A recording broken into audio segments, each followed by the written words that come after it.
Ay, damas y caballeros, esto que os traigo por aquí, la Biblia, es sin lugar a dudas el mejor libro de desarrollo personal jamás escrito. Os puedo asegurar que cualquier charla multitudinaria de Tony Robbins, cualquier reflexión de Jordan Peterson, cualquier concepto, contenido, reflexión de cualquier libro de autoayuda o desarrollo personal se encuentra aquí dentro. Se encuentra aquí dentro y aparte formulado de una forma sencilla a la par que profunda que penetra. Hace poco me sumergí en ella, pero me sumergí en ella con otros ojos, no con los ojos de un libro sagrado, texto sagrado, que sí también, sino como un libro que me puede servir de brújula. Brújula para pasar al nivel superior, mejorar mi versión, pasar todos los obstáculos que mi vida en estos momentos ofrece.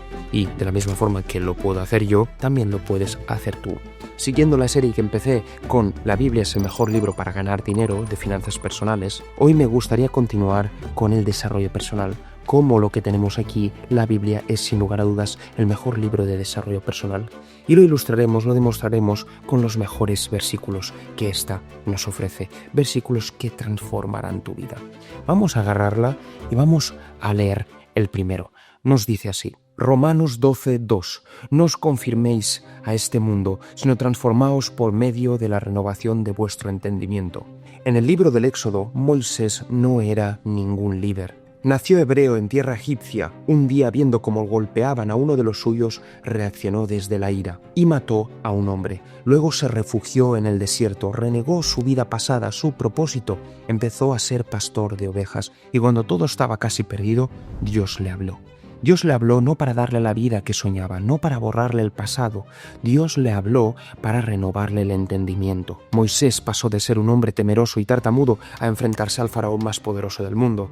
Pasó de ocultarse en el desierto a liderar la liberación de todo un pueblo. Por eso cuando yo leo este versículo, lo que me recuerda es la sociedad de hoy. Una sociedad en la que la gran mayoría no quiere progresar. No quiere progresar porque tiene miedo al cambio, porque el cambio es doloroso. Entonces, ¿qué es lo que hace? Nos impone una forma de pensar, nos impone una forma de actuar, nos impone una forma de tomar decisiones. ¿Y eso qué es lo que hace? Nos bloquea a aquellos que queremos un poco salir de la norma, pensar fuera de la caja. Nos encierra en esa prisión invisible en la que debemos seguir una serie de reglas y adaptarnos a ese molde social. Y eso no lo podemos llamar vida. Lo que nos dice este versículo es que no debemos adaptarnos, sino transformarnos, y no desde fuera, sino desde dentro. No os podéis imaginar la poca confianza que tenía mi entorno cercano cuando yo era crío, cuando yo estaba en la infancia, en mi capacidad de ser un hombre de utilidad, un hombre de progreso, un hombre de éxito. No os lo podéis ni imaginar. Y yo me acuerdo muy vívidamente cómo tenía la resiliencia y la personalidad por decir no. No voy a adoptarme a esta forma que tenéis de pensar sobre mí, a este prejuicio, a esta consideración que tenéis sobre mi persona. No voy a aceptar ese molde. Voy a seguir trabajando para conseguir esa versión ideal que puede conseguir esa vida con la que sueño. Eso es renovar el entendimiento, cambiar la forma en que piensas, en qué ves el mundo, en cómo te ves a ti mismo. Dios le dio a Moisés la capacidad de renovar su entendimiento. Tú también tienes ese poder cada día, tú lo tienes cada día. Pasamos al siguiente versículo, que lo tengo por aquí. Josué 1:9 dice, ¿no te lo he mandado? Sé fuerte y valiente, no tengáis miedo, no te desanimes, porque el Señor, tu Dios, estará contigo donde quiera que vayas. Imagina esta situación. Has heredado el liderazgo de uno de los hombres más importantes de la época, pero te encuentras frente a una ciudad amurallada, inexpugnable. Así estaba Josué. Josué frente a la gran ciudad amurallada de Jericó. Tomando el relevo del liderazgo de Moisés, Josué estaba encargándose de esa nueva nación. Y cuando estaban intentando hacer lo imposible, porque era lo imposible, Josué recibió de Dios una orden que iba en contra de cualquier lógica militar. Debían marchar en silencio alrededor de la ciudad durante 6 días, y el 7º debían gritar. Cualquier general cuestionó su decisión, su estrategia, pero Josué actuó con fe ciega sobre las órdenes que recibió. Y en ese 7º día, las murallas de Jericó que parecían indestructibles cayeron por su fe. ¿Sabéis cuál es el grupo, la frase de palabras que se repite más en la Biblia? No tengas miedo, no tengáis miedo. Y se repite curiosamente 365 veces.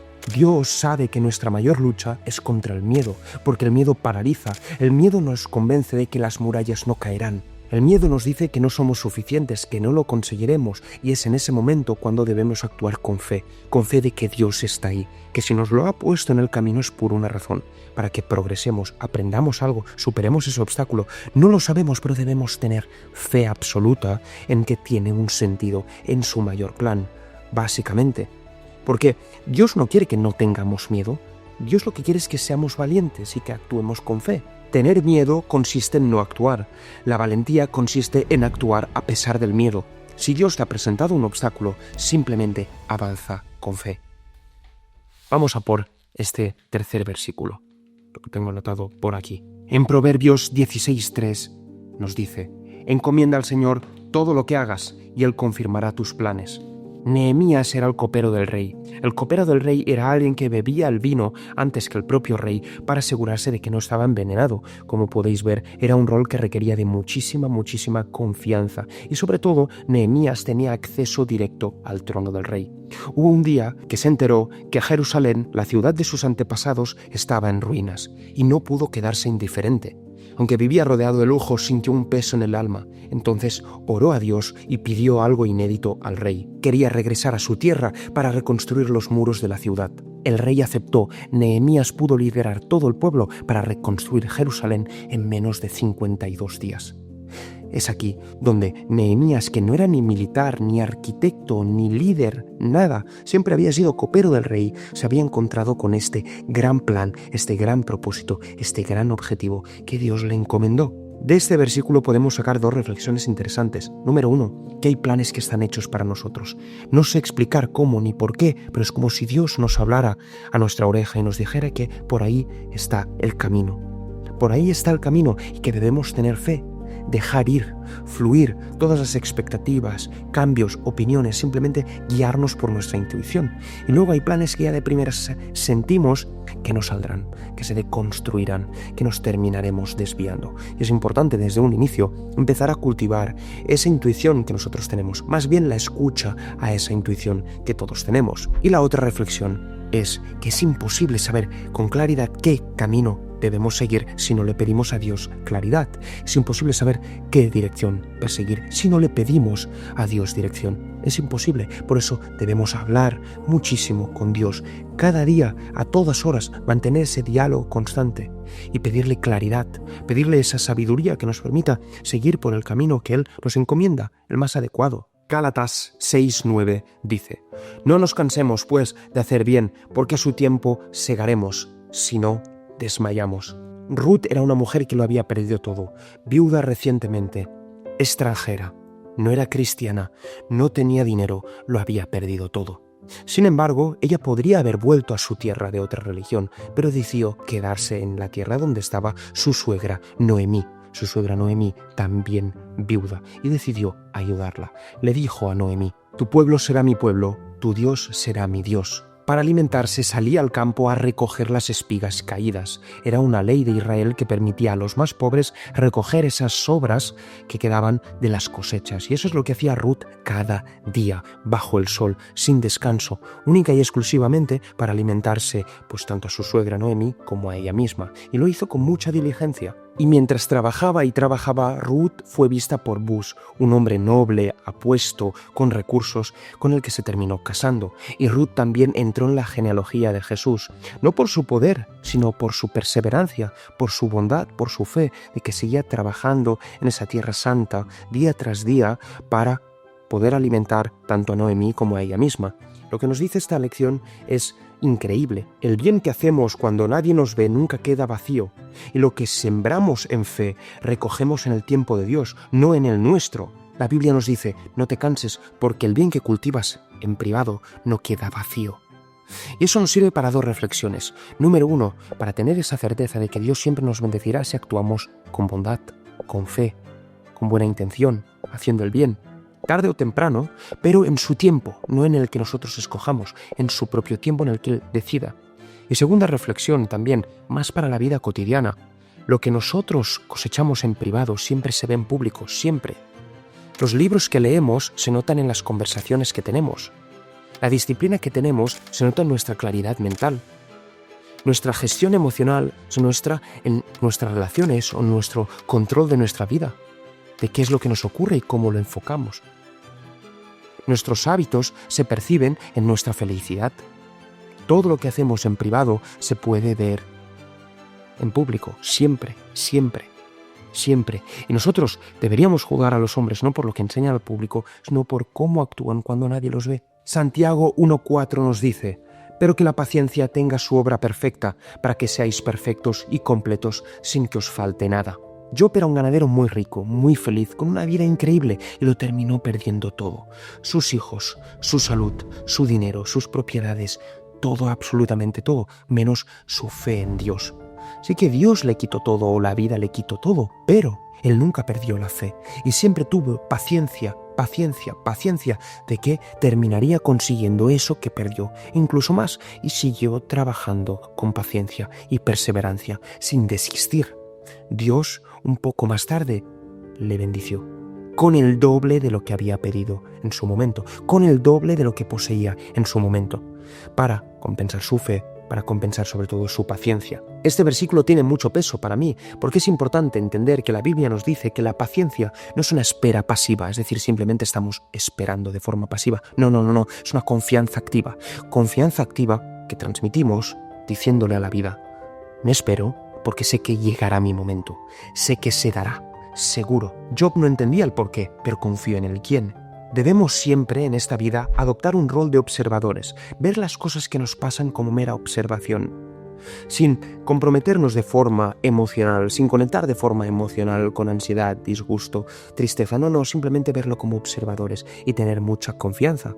Confianza que nosotros puede que solo estemos viendo los próximos 2-3 pasos y que estos 2-3 pasos pues haya un poco de niebla o tormenta, pero tenemos que siempre pensar que Dios está viendo todo el camino que debemos recorrer.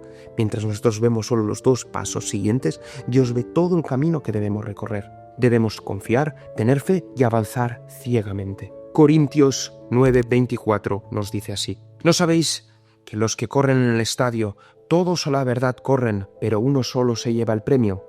Corred de tal manera que lo obtengáis. Todo aquel que lucha, de todo se abstiene. Ellos a la verdad, para recibir una corona corruptible, pero nosotros una incorruptible. En este fragmento se ilustra un estadio gigante, lleno de personas, todos compitiendo por un mismo premio, todos corriendo hacia una misma dirección, como locos, cuando lo que no nos damos cuenta es que cada uno de nosotros tiene su propia carrera, y cada uno de nosotros no competimos entre nosotros, sino con nosotros mismos, contra nosotros mismos, en nuestra propia y única carrera. Y para eso hace falta disciplina para abstenerse de todo eso que te desenfoca, para renunciar a todos esos placeres que sabotean tu crecimiento, para mantener el foco sin perder esa concentración comparándote con los demás, su nivel 100 con tu nivel 1. Requiere de mucha disciplina para centrarse en el propio camino de uno. Aquí Pablo, que es el personaje de la historia, no habla de una corona de oro, que es lo que conseguirán esos que corren hacia ese mismo premio. No, habla de una corona eterna, de la autosatisfacción, de la realización de uno mismo, sin importar los demás. Es esa la corona eterna que debemos buscar. Salmos 139:14. Te alabo porque he sido hecho de manera formidable y maravillosa. Tus obras son maravillosas, lo sé muy bien. Gedeón no tenía la imagen de un héroe, no tenía esa imagen, al menos a sus propios ojos. Cuando un ángel bajó del cielo a visitarlo, lo encontró en una esquina de una habitación, temoroso, angustiado, escondiéndose, y el ángel le dijo: el Señor está contigo, valiente guerrero. Y la respuesta de Gedeón fue inmediata: ¿yo? ¿Con qué fuerzas? Soy el más pequeño de mi tribu. Pero Dios no lo llamó por lo que era, sino por lo que podía llegar a ser y hacer. Gedeón lideró un ejército de 300 hombres y logró vencer a un gran ejército que los superaba en número. ¿Por qué? Porque Gedeón entendió por fin que no debía basarse en su poder humano, sino entender quién era en los ojos de Dios. ¿Te das cuenta de lo que significa? Lo que significa es que no estás aquí por pura casualidad. No estás aquí por pura casualidad.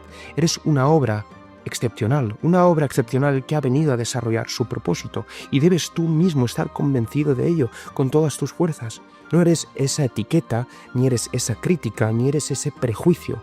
La única opinión que puedes contemplar es esa de cómo te ve Dios, de cómo te considera Dios, de por quién te toma Dios. Y eso solo tú lo puedes saber y creer realmente. Al final entiendes que el desarrollo personal no viene tanto de modificar lo de fuera, sino de mirar más para adentro. No viene tanto de transformar, sino de aceptar. Aceptar y quitar el poder a esas emociones que vienen del no aceptar. No aceptar traumas, heridas, problemas, prejuicios, experiencias negativas que vamos acumulando a lo largo de los años. Eso es el desarrollo personal más bien, ir quitándose esas barreras, ir racionalizando todo lo que nos ocurre, al menos objetivizarlo, fuera materializarlo, entenderlo tal y como es y quitarle el poder. Pero no necesitamos nada, porque necesitar viene de la carencia, simplemente preferimos. Preferimos, eso es lo de preferir. El preferir viene a través del reconocimiento de nuestro valor. El necesitar viene de carencia, el preferimos ser así o conseguir esto viene del reconocimiento de que ya tenemos un valor. Mateo 5:48 dice: «Sed pues perfectos, como vuestro Padre Celestial es perfecto». Esta es una de mis historias favoritas. José no fue un hombre perfecto, ni tuvo mucho menos una vida perfecta. De hecho, fue vendido por sus hermanos, esclavizado, incluso encarcelado, y terminó siendo gobernador de Egipto, uno de los hombres más ricos y más poderosos de ese momento. Pero su verdadera grandeza no viene de lo que consiguió, sino de quién era, de su carácter. En un momento dado, sus hermanos vienen hambrientos, y sin saber que es él el que decidirá su futuro, decidirá su destino, él decide acoger a sus hermanos y alimentarlos, sin venganza, simplemente utilizando el perdón, mostrando perdón. José podría haber actuado desde el dolor, como hacemos muchos, incluso me incluye a mí, solo faltaría. Pero él decidió actuar desde el amor. Les dio pan, les dio perdón, les dio paz, mientras tenía muchas razones para vengarse, pero no escogió ese camino. No escogió ese camino porque él entendió que desde la grandeza de Dios, lo que le había dado Dios era tener ese corazón puro capaz de actuar desde el miedo y desde el dolor como desde el amor. Deberíamos siempre priorizar eso, actuar desde el amor. Sé que es muy difícil y estamos todos en ese proceso de intentar recibir más el amor en nuestras vidas, ¿de acuerdo? Pero es una cuestión de ir rompiendo esos patrones, ir identificando esos momentos en los que no actuamos desde el amor, ir en este camino del desarrollo personal más desde un aspecto introspectivo, de saber desde dónde vienen nuestras emociones, ir haciendo nuestro corazón cada vez más y más y más puro. Y con este término, siempre intentando actuar con plenitud de nuestro corazón y mostrando un amor que no castiga y que no guarda rencor. Repito, no soy nadie para dar consejos así porque ojalá lo hubiera dominado, pero estamos en ese proceso, día tras día trabajando en ello. Espero que os haya gustado muchísimo este vídeo. Para mí es un absoluto gozo poder hablaros de este tema y poder seguir con esta serie. Si os ha gustado, por favor, no dudéis en escribirme un comentario con vuestra opinión, con más versículos que podría comentar, con más temas que podría tratar. Me encantaría, me encantaría. Y si os ha gustado, por favor, dadle like. Tiene un impacto increíblemente positivo en el vídeo. Recomendad este vídeo a una persona a la que queráis ver mejorar a través de la Biblia en su desarrollo personal y suscribíos a este canal para no perderos ningún vídeo más. Me gustaría enviaros un beso, un cálido abrazo, con el corazón ahora sí en este momento lleno de plenitud y gratitud por haber pasado este tiempo con vosotros y nos vemos en el próximo vídeo. Adiós.